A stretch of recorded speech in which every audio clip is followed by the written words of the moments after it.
Olá, bem-vindo ao Battle Basics. Meu nome é Elber e eu sou um dos pastores locais aqui em Redding, na Califórnia.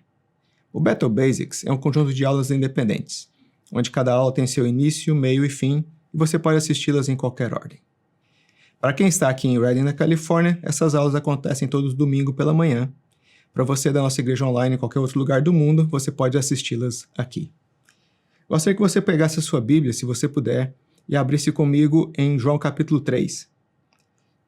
Sabe, no texto de Gálatas 5, onde Paulo fala das obras da carne e do fruto do Espírito, ele faz a seguinte afirmação no versículo 25.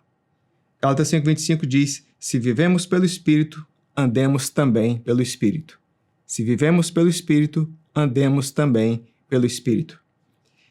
Como eu gosto de contar histórias, eu vou usar uma história para ilustrar essa verdade que Paulo está dizendo. Se você pegou sua Bíblia, João capítulo 3, gostaríamos de ler o relato do encontro de Nicodemos com Jesus. A partir do verso 1, diz assim: havia um fariseu chamado Nicodemos, uma autoridade entre os judeus. Ele veio a Jesus à noite e disse: Mestre, sabemos que ensinas da parte de Deus, pois ninguém pode realizar os sinais miraculosos que está fazendo se Deus não estiver com ele. Em resposta, Jesus declarou: digo-lhe a verdade, ninguém pode ver o reino de Deus se não nascer de novo. Perguntou Nicodemos: como alguém pode nascer sendo velho? É claro que não pode entrar pela segunda vez no ventre de sua mãe e renascer. Jesus respondeu: digo-lhe a verdade, ninguém pode entrar no reino de Deus se não nascer da água e do Espírito. O que nasce da carne é carne, mas o que nasce do Espírito é Espírito. Não se surpreenda pelo fato de eu ter dito: é necessário que vocês nasçam de novo. O vento sopra onde quer, você o escuta, mas não pode dizer de onde vem nem para onde vai. Assim acontece com todos os nascidos do Espírito. Perguntou Nicodemos: como pode ser isso? Vamos parar por aqui no texto? Mas Jesus segue e fala palavras a Nicodemos que, até hoje, são razão de questionamento para uns e de esperança para outros. Nessa conversa com Nicodemos é que Jesus declara que Deus amou o mundo de tal maneira que deu seu Filho unigênito para que todo aquele que nele crê não pereça, mas tenha a vida eterna. Lembre-se, Gálatas 5:25, que a gente leu no início: se vivemos pelo Espírito, andemos também pelo Espírito. Aqui nesse texto, nessa história de Nicodemos com Jesus, nesse relato desse encontro, podemos ter uma ilustração disso. Os versículos 1 e 2 começam a nos dar essa indicação de como que é o viver pelo Espírito. Vamos ler. Versículo 1 diz: havia um fariseu chamado Nicodemos, uma autoridade entre os judeus. Então, Nicodemos era uma autoridade religiosa de seu tempo. Ele veio a Jesus à noite. Sabe, naquela época, não se faziam reuniões à noite. Então, se Nicodemos veio à noite para estar com Jesus, é porque esse encontro era secreto. O texto segue e diz: Mestre, sabemos que ensinas da parte de Deus, pois ninguém pode realizar os sinais miraculosos que estás fazendo se Deus não estiver com ele. Sabe, Nicodemos não vem a Jesus para pedir um milagre, como tantos outros vieram a Jesus pedindo milagres, querendo algo que suprisse a sua necessidade. Nicodemos, ele vem a Jesus porque havia um conflito entre o que ele sabia e o que ele estava vendo. Essa é uma realidade da vida cristã. Precisamos entender que na nossa caminhada cristã haverá conflitos entre o que nós sabemos em nossas mentes e entre o que nós estamos vendo com nossos olhos ou sentindo em nossos corações. Sabe, é fácil criticar Nicodemos por ter ido estar com Jesus em secreto. Mas o ponto é que ele foi. Tinha algo que queimava em seu coração. Havia uma coisa que não fazia sentido em sua mente. Alguma inquietação na vida daquele homem levou com que ele quebrasse o que seria o seu costume e fosse ter com Jesus. O ponto é que Nicodemos foi estar com Jesus. Sabe, a vida cristã é vivida assim, aos pés de Cristo. Nós precisamos ir a Jesus e essa é a única forma, eu te digo, essa é a única forma de nós conciliarmos o que está em nossas mentes e em nossos corações com o que está na mente de Deus e no coração de Deus.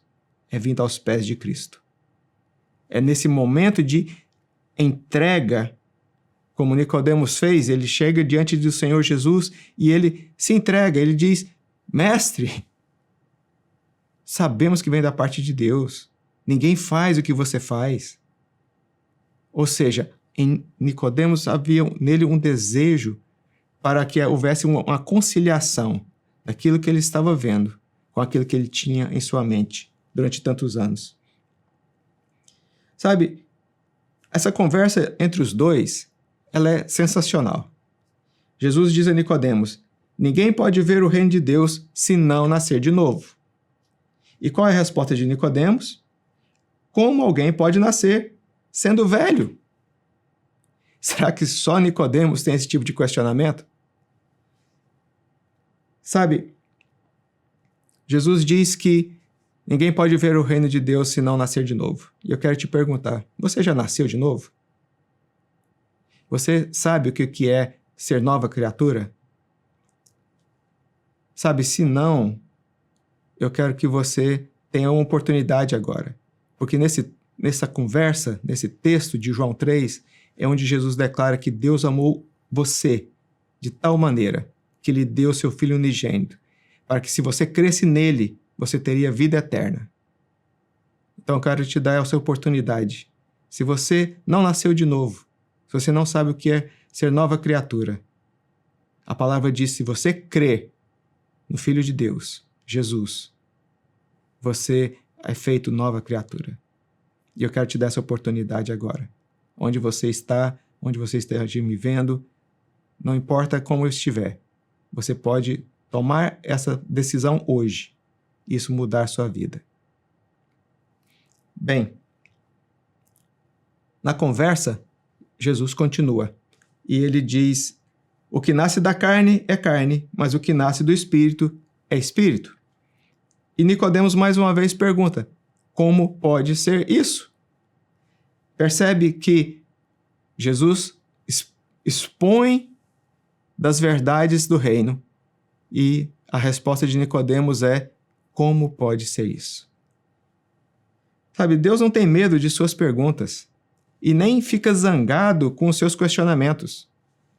Sabe, Jesus disse em Marcos 12:30 diz assim: ame o Senhor, o seu Deus, de todo o seu coração, de toda a sua alma, de todo o seu entendimento e de todas as suas forças.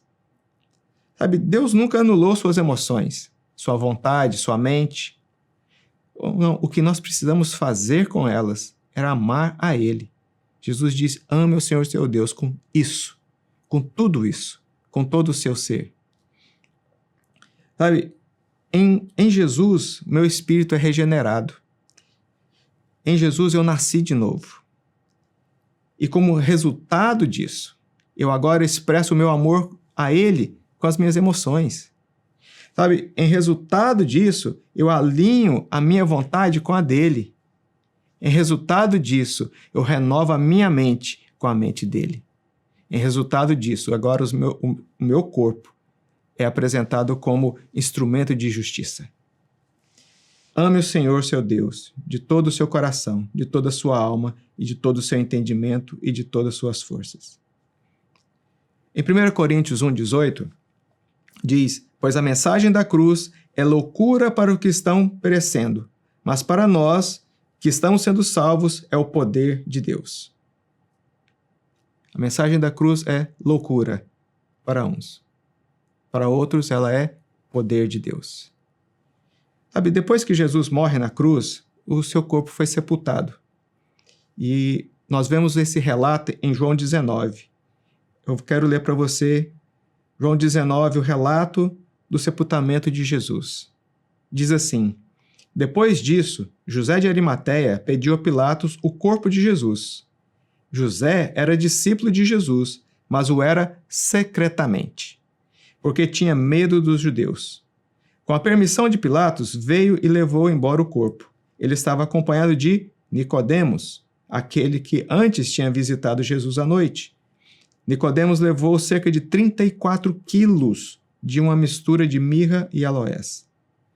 Tomando o corpo de Jesus, os dois o envolveram em faixas de linho, juntamente com as especiarias, de acordo com os costumes judaicos de sepultamento.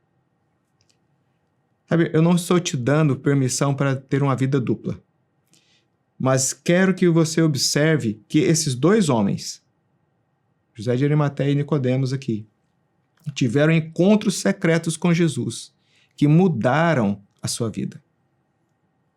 Sabe, a multidão que seguiu Jesus tão abertamente, que viu as manifestações do poder de Deus, foi a mesma multidão que gritou: crucifica-o.